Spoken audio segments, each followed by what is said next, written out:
আজকে 26শে জুন 2025 সাল কেন্দ্রনগর ভক্ত গুরু আশ্রমের সঙ্গীত বিদ্যালয় উদ্বোধন অনুষ্ঠানের বর্ষবরণ এই সঙ্গীত অনুষ্ঠানের আমরা যারা উপস্থিত হয়েছি অত্যন্ত সুন্দরভাবে আমরা এই সঙ্গীত অনুষ্ঠান যাপন করলাম।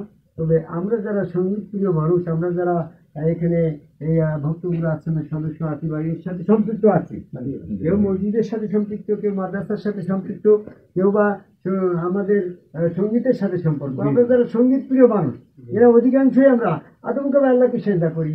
গুরুবাদী ধারার এই পথটা কতখানি কোরআন ভিত্তিক সঠিক এবং এটা আমাদের এটা ছাড়া কি চলে কি চলে না, আমি এই বিষয়ে কিছু কথা বলি।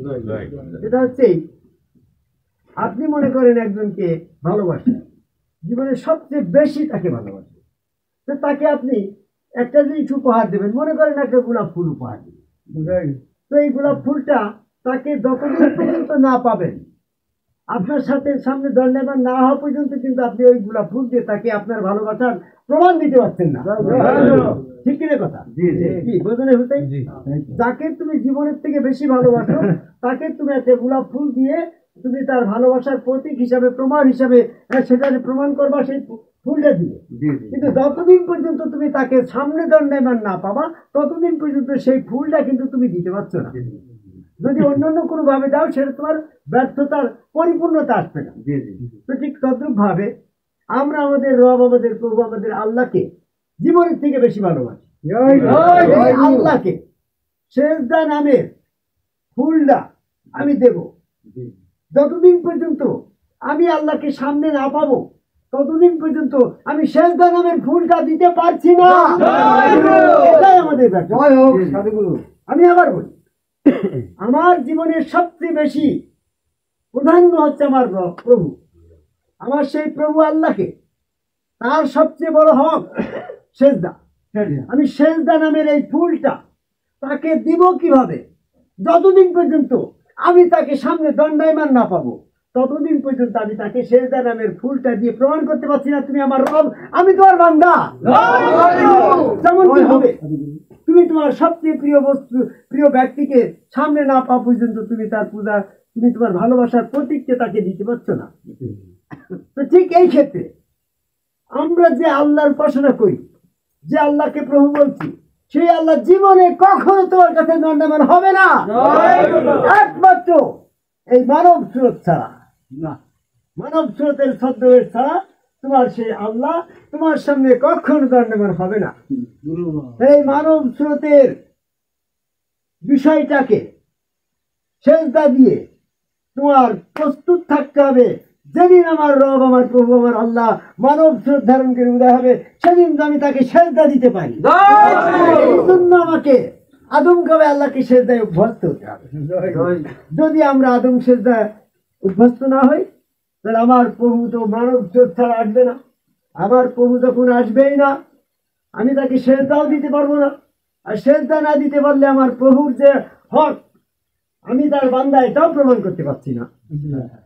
এই জন্য যারা যারা আদম সেজদার সাথে সম্পৃক্ত আছে তারাই তার প্রভুকে সেজদা দিতে সক্ষম।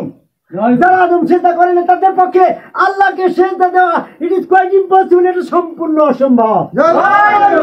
Challenge all over the world, পৃথিবীর সকল মানুষের সাথে আমি চ্যালেঞ্জ করলাম, যারা মানব স্রোতে আল্লাহকে দণ্ডায়মান পায় নাই তারা আল্লাহকে সেজদা দিতে পারবে না। কারণ তুমি তো আল্লাহকে দেখোই নাই, আল্লাহকে তুমি কখনো পাও নাই, তাহলে সেজদাটা তুমি দিবা কোন জায়গায়? হাঁটো একজনের সাথে যখন আমার রাগ হয় তার পালি আমার চর মারব, যদি তাকে তুমি জীবনে না পাও তো চরটা মারবা কোন জায়গায়? হাঁটো তাকে তুমি সবচেয়ে বেশি ভালোবাসো, তাকে যদি কখনো না পাও তো তার ভালোবাসার জানাবা কোন জায়গায়? আমি আমার রবকে সেজদা করবো, আমি আমার রবকে যদি কখনো না পাই আমি সেজদাটা করি কোথায়? এই জন্য সেজদা নামের সাবজেক্টটা তখনই সম্ভব যখন তাকে ফিজিক্যাল বডিতে পাওয়া যাবে। ফিজিক্যাল বডিতে আল্লাহকে পেতে গেলে সামনে রয়েছে শয়তান। এই শয়তানকে বাইপাস করে আল্লাহকে চিনে বুঝে জেনে যদি শনাক্ত করে সেজদা দিতে না পারো তাহলে সেজদাই তোমার সেরেক হওয়ার গণ্য হতে পারে। এই জন্য আমাকে এমন একটা স্রোতের ঠিকানায় যেতে হবে যেখানে শয়তানের যাওয়ার ক্ষমতা নাই। সেই আদম কাবাই সেজদাকারী একজন সম্মুখগুরু রসুলের কাছে যে যখন তুমি সেজদা দিয়ে ওই রূপে দর্শন করার প্রত্যাশায় ধ্যান সাধনে নিমগ্ন হবা, তখন তোমার রবকে তোমার সামনে গুরু রূপের ছদ্মবেশে দণ্ডায়মান পাবা। তখন তুমি সেজদা নামের যে বিষয়টা দিতে সক্ষম, তার আগে আল্লাহকে সেজদা দেওয়া কারোর পক্ষে সম্ভব নয়। যদি কেউ করে সেটা সেরেকে গণ্য হয়। আজকের এই বর্ষবরণ অনুষ্ঠানের সঙ্গীত প্রিয় মানুষগুলার অন্তরের ভিতরে আদম কাবে আল্লাহকে সেজদার যে মানসিকতা আছে, এটাই সত্য সঠিক পথ। আর যারা নিরাকারে আল্লাহকে না দেখে ধারণা কল্পনা অনুমান করে সেজদা করছে, এটা সম্পূর্ণ শিরক গণ্য হচ্ছে। কারণ আল্লাহর তো আগামাতা তোমার কাছে কোনোটাই জানেন না, সেজদা দিবা কোথায়।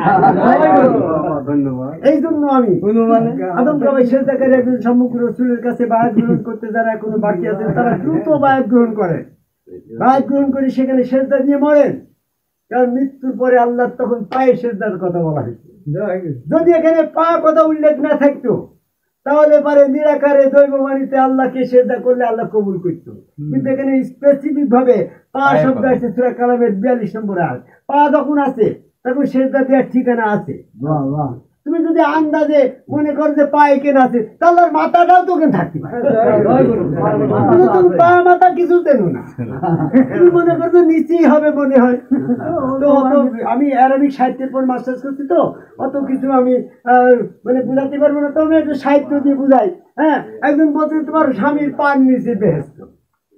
তো যখন স্বামীর মাথায় লাথি লেগেছে, তো বলছে যারা কর নাকি তোমাদের মাথায় পায়ে লাগিনি তো তোমার বেশ তোমার নষ্ট হয়ে যাবে। কিন্তু বোঝে না, পাও বোঝে না, মাথাও বোঝে না। মাথায় লাগে তখন তুমি যখন আল্লাহকে নিরাকারে সেজদা করতে, পাও চেনো না, মাথাও চেনো না, দিবাটা কোন জায়গায় মসজিদ বলো তো।